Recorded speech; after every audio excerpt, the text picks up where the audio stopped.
ధన్యవాదాలు అధ్యక్ష. మా మైలవరం నియోజకవర్గం ఇబ్రహీంపట్నం కొండపల్లిలో 1974లో ఆనాటి ప్రధాని ఇందిరాగాంధీ గారితో శంకుస్థాపన చేసి 1980లో మొదటగా స్టేజ్ 1 కింద 210x2 యూనిట్లు ప్రారంభించడం జరిగింది అధ్యక్ష. కాలక్రమంలో స్టేజ్ 2, 3, 4, 5 అన్నీ అయ్యి ఈ రోజున 2560 మెగావాట్ల థర్మల్ విద్యుత్తు అక్కడ తయారవుతా ఉంది అధ్యక్ష. దానికి సగటున ప్రతిరోజు 35,000 టన్నులు బొగ్గు వినియోగిస్తా ఉన్నారు అధ్యక్ష. దీంట్లో దురదృష్టవశాత్తు మనందరికీ తెలిసిందే, ఒక కారు మనం ఆ మ్యానుఫ్యాక్చరర్ ఏం చెప్తాడు, ఒక 10,000 కిలోమీటర్లు తిరిగితే మీరు సర్వీసింగ్ చేసుకోండి, లేదా 15,000 కిలోమీటర్లు తిరిగితే సర్వీసింగ్ చేసుకోమని చెప్తాడు. కానీ 1,00,000 కిలోమీటర్లు తిరిగినా ఇంజిన్ ఆయిల్ మార్చకుండా సర్వీసింగ్ చేయకుండా ఉంటే ఆ వాహనం ఏ రకమైన పొల్యూషన్ విడుదల చేస్తుందో మనందరికి తెలిసిన విషయమే. అట్లాగే VTPS గతంలో ఎన్నో ప్రతిష్టాత్మక అవార్డులు తీసుకొని ఏషియాలోని అత్యుత్తమ పనితీరు కనబరిచిన VTPS 45 సంవత్సరాలు పూర్తయిన తర్వాత ఈ రోజున ఏంటంటే గడిచిన 5 సంవత్సరాల కాలంలో జగన్మోహన్ రెడ్డి గారి పరిపాలనా కాలంలో దురదృష్టవశాత్తు ఒక్క రూపాయి అంటే ఒక్క రూపాయి కూడా మెయింటెనెన్స్కి నిధులు కేటాయించక ఈ ఇబ్రహీంపట్నం కొండపల్లి పరిసర ప్రాంతాలు మొత్తం రావాల్సిన దానికంటే స్వల్పంగా ఎక్కువ వస్తుందని మంత్రి గారు చెప్పారు అధ్యక్ష. మేము రోజు అక్కడే ఉంటాం, ప్రతిరోజు నేను అక్కడే తిరుగుతాను. కొన్ని 100 రెట్లు ఎక్కువ పొల్యూషన్ వస్తూ ఉంది అక్కడ. ఎందుకంటే కాలం చెల్లిపోయినాయి. ఇప్పుడు 45 సంవత్సరాలు అయింది మొదటి 3 దేశాలకు సంబంధించిన 1260 మెగావాట్లు స్థాపించాయి.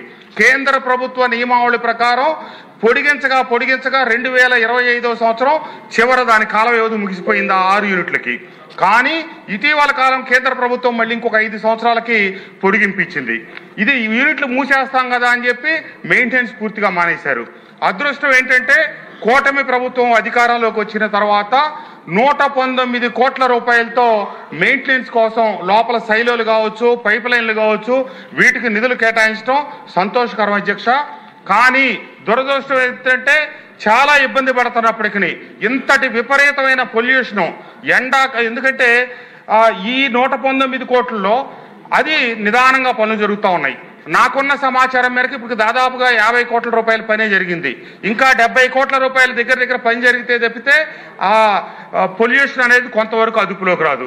రోజు 35,000 టన్నుల బొగ్గు కాల్చిన తర్వాత వచ్చే యాష్ డిస్పోజ్ చేసేటప్పుడు కొన్ని 100,000 లారీలు యాష్ రోజు రకరకాల ఇటుక పరిశ్రమలకు కావచ్చు, హైవేలకు కావచ్చు, అక్కడ యాష్ పాండ్ నుంచి బయటకు వెళ్ళిపోతా ఉంది అధ్యక్ష. ఈ వెళ్ళే క్రమంలో ఆ లారీల నుంచి కారిన యాష్ రోడ్ల మీద వెళ్ళేటప్పుడు తీసుకెళ్లే పడిన యాష్ అధ్యక్ష దయచేసి బెల్లి కొట్టకండి. ఈరోజు నాకు జ్వరం వచ్చి ఆరోగ్యం బాగోపోయినా మా ప్రాంతం నెత్తి మీద కుంపట్లాగా ఉంది కాబట్టి ఈ సమస్య వచ్చింది కాబట్టి అసెంబ్లీలో నేను దీనికోసం వచ్చాను అధ్యక్ష. దయచేసి టైం ఇవ్వండి. ఇది ఒక్క ఇబ్రహీంపట్నం కొండపల్లికే కాదు, ఏరియల్ డిస్టెన్స్ లో ఈ అమరావతికి కూడా అదే దూరం ఉంది, 5 కిలోమీటర్ల దూరంలో ఉంది. ఇది చాలా ఇబ్బందికరంగా ఉంది. అంతేకాకుండా VTPS యాజమాన్యం అక్కడ స్థానికులకి ఉపాధి కల్పిస్తుంది అనుకొని ఆనాటి పెద్దలు చెనుమోలు వెంకట్రావు గారు, మల్లెల పద్మనాభరావు గారు తదితర పెద్దలందరూ రైతాంగాన్ని ఒప్పించి ఈ భూములు ఇప్పిస్తే ఉద్యోగ అవకాశాలు వస్తాయి, ఉపాధి అవకాశాలు వస్తాయంటే ఏవి రాకపోగా చివరకు మిగిలింది ఏంటంటే బూడిద కాలుష్యం. దీనివల్ల స్థానికులకి చర్మ రోగాలు, క్యాన్సర్లు, ఊపిరితిత్తుల సమస్యలు మా ప్రాంతంలో అత్యధికంగా ఇవన్నీ ప్రబల్లాయి. 7 ఎఫెక్టెడ్ విలేజెస్ ఉన్నాయి దానికి ఆనుకొని. ఇబ్రహీంపట్నం, కొండపల్లి, మూలపాడు, జూపూడి, కిలేశ్వరం, తుమ్మలపాలెం, అలాగే ఏలప్రోలు, మన గుంటుపల్లి అనే గ్రామాల అధ్యక్ష. ఒకనాడు మొదలెట్టినప్పుడు 15-20 వేల జనాభా ఉంటే ఈ రోజు 150,000 మంది జనాభా ఈ VTPS ఆనుకొని చుట్టూ ఉన్నారు. వీళ్ళు రకరకాల కమిట్మెంట్లు ఇచ్చారు. 5వ స్టేజ్ పబ్లిక్ హీరింగ్ జరిగినప్పుడు సంవత్సరానికి 3 కోట్ల చొప్పున మేము నిధులు సమకూరుస్తాం, స్థానికంగా అభివృద్ధి కోసం CSR నిధులు ఇస్తామని చెప్పి ఇప్పటికి 9 కోట్లు ఇచ్చారు. కొంతమంది పేదలు ఆక్రమించుకున్న భూముల కింద 5 కోట్లు ఖర్చు రాసేసి చేతులు దులుపుకున్నారు అధ్యక్ష. అంతేకాకుండా స్టేజ్ 5 నిర్మాణం జరిగేటప్పుడు నిర్మాణ వ్యయంలోనే 21 కోట్ల రూపాయలు స్థానికంగా మేము ఖర్చు పెడతాం, స్థానిక అభివృద్ధి కార్యక్రమాలకు డబ్బులు ఇస్తామని ఇప్పటికీ చిల్లిగా డబ్బులు ఇవ్వాల. అంతేకాకుండా స్టేజ్ 5 నిర్మాణంలో పెట్టిన ఇంకొక ప్రధానమైన కండిషన్ ఏంటంటే ప్లాంట్ మొత్తం నడిచినంత కాలం స్టేజ్ 5 ప్లాంట్ మొదలైంది పోయిన సంవత్సరం. ఆ 21 కోటి కేంద్ర ప్రభుత్వం ఇచ్చిన హామీల్లో భాగం. అట్లాగే ప్రతి సంవత్సరం 4,20,00,000 రూపాయలు అక్కడ స్థానికంగా అభివృద్ధికి నిధులు ఇవ్వాలి. అయ్యే ఇవ్వట్లేదు అధ్యక్ష. ఏఈ ఇవ్వకపోగా 45 సంవత్సరాల నుంచి ఆ ప్లాంట్ లో వస్తున్న బూడిదలను బయటికి పంపించడం కోసం స్థానికుల్ని వీళ్లే VTPS యాజమాన్యం ప్రోత్సహించి లారీలు కొని వాళ్ళ ద్వారా యాష్ బయటికి పంపిస్తా ఉన్నారు. కానీ ఇప్పుడు కొత్తగా జెన్కో వాళ్ళు టెండర్లు పిలిచి 1 టన్నుకి 3 రూపాయలు, 1, 2, 3 కేవలం టన్నుకు 3 రూపాయలు, లారీకి 8 టన్నులు వెళ్తే 8, 3, 24 రూపాయలు చొప్పున వీళ్ళు యాజమాన్యం తీసుకుంటా కాంట్రాక్టర్ మటుకు దాన్ని 2,000 రూపాయలకు అమ్మేటట్టుగా ఇప్పుడు అక్కడ బయట లారీలకి చేస్తా ఉన్నాడు. ఒక పక్క మనం ఇచ్చిన హామీలు నెరవేరలేదు, చుట్టుపక్కల ఆసుపత్రులు పెడతాం, ఈ పొల్యూషన్ ప్రభావిత ప్రాంతాలకి మేము ట్రీట్మెంట్ చేస్తాం, వాళ్ళకి నిత్యం వైద్య సేవలు ఇస్తా ఉన్నారు, అది చేయలేదు.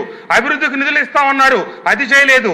ఏమీ చేయకుండా VTPS నుంచి అభివృద్ధికి ఇవ్వాల్సిన నిధులు పేదలు ఆక్రమించుకున్న భూములకి సంబంధించి 5.5 కోట్ల రూపాయలు కూడా జమ వేసుకొని కేవలం 9 కోట్ల రూపాయలు ఇచ్చి ఇటీవలే పోరగా ఒక 4 కోట్ల రూపాయలు ఇచ్చారు. ఇంకా 30 కోట్ల రూపాయలు అక్కడ స్థానిక ప్రాంత అభివృద్ధికి నిధులు ఇవ్వాలి. అవి ఇవ్వకపోగా కొత్తగా ఇది తీసుకొచ్చి అమ్మే కార్యక్రమం పెట్టారు.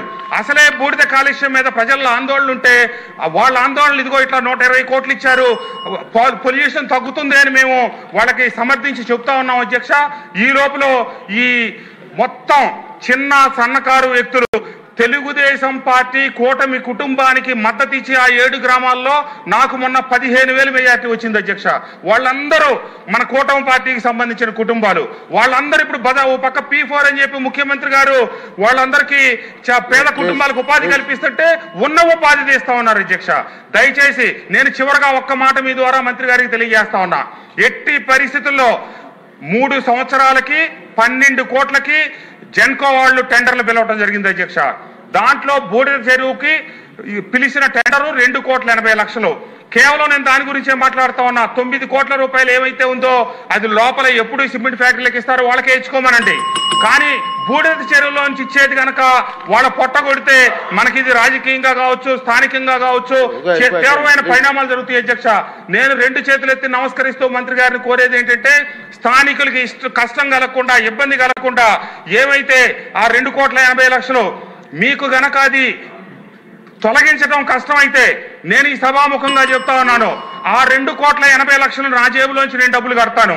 స్థానికులను మటుకు ఉచితంగా బూడిద తీసుకెళ్లేటట్టుగా చేయండి అధ్యక్ష. లేకపోతే ఇది మన ప్రభుత్వానికి, పార్టీకి, అందరికీ చెడ్డ పేరు వస్తుంది. ఇది తీవ్రమైనటువంటి ఇబ్బందులు వస్తాయి, స్థానికంగా ఉద్యమాలు చెలరేగుతాయి, చాలా ఇబ్బంది జరుగుతుందని సభాముఖంగా మంత్రి గారికి తెలియజేస్తూ వారిని మరొక్కసారి ఇది వాయిదా వేయాలని కోరుకుంటా ఉన్నాను.